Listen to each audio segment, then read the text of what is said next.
Dieu pour le règne. Des talents pour servir, c'est dans cette logique que l'ONG gabonaise Terre d'Espoir, limitée par des restrictions liées au coronavirus, reprend peu à peu la cadence de ses activités ici, au centre culturel Ravi à Libreville.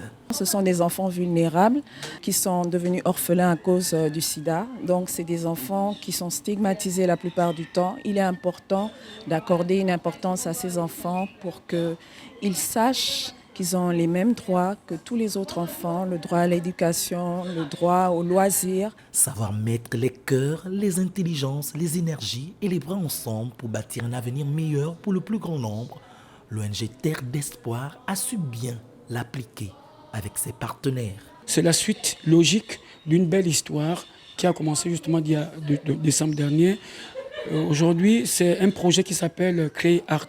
C'est en fait quoi? Il s'agit de donner, de détecter les talents. Dans une ambiance intimiste, Nanette Kogué, artiste, compositrice et volontaire auprès de l'ONG Terre d'Espoir, a présenté le fruit de 2 semaines de formation à l'endroit des enfants orphelins du sida. Bien, c'était 2 magnifiques semaines de parcours et j'avoue qu'on n'était même pas encore au rudiment, c'est-à-dire que ce sont des jeunes qui avaient des habitudes musicales complètement erronées, on va dire.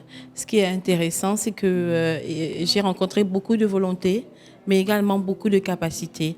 On n'avait pas beaucoup de temps, mais on a quand même accepté, là il fallait qu'ils soient volontaires pour ça, de monter une petite pièce à présenter au sortir de la formation. Conscient qu'à la fin de la pandémie, le Gabon devrait également se pencher sur la question des enfants orphelins de la Covid-19, Terre d'Espoir va s'accrocher à ses actions pour rester active sur le terrain. Il accomplira.